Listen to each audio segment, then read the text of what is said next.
Makasaysayan ang panalo ng men's curling team ng Pilipinas sa Asian Winter Games sa China. Mula sa pagiging number 51 sa world ranking, hawak ngayon ng Pilipinas ang gintong medalya. Darito ang sports hirit ni Darlene Kai.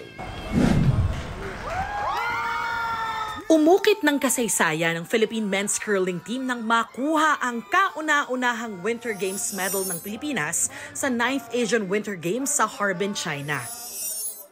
Balik bansa na ang buong koponan na sinalubong ng mga proud na fans at mga opisyal mula sa Philippine Sports Commission at Philippine Olympic Committee.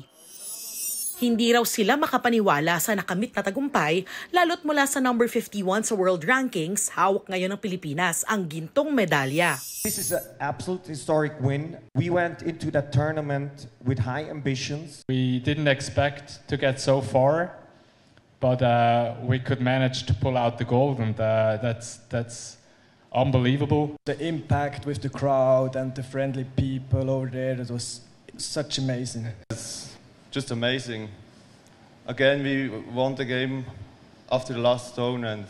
Hindi pa kasi ganun kasikat sa Pilipinas ang winter sport na curling na tinatawag ding chess on ice. Kombinasyon ito ng physical skills at strategy kung saan ang goal ng magkalabang team ay mapadulas ng stones papunta sa target. Walang curling facility dito sa Pilipinas kaya sa Switzerland pa sila nagte-training.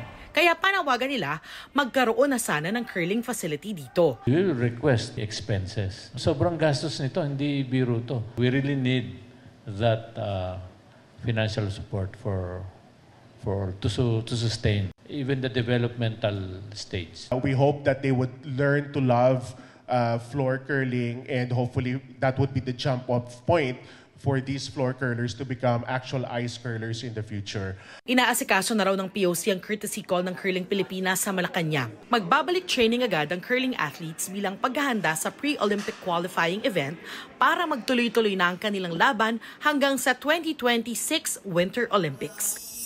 Ito ang unang balita. Darlene Kai para sa GMA Integrated News.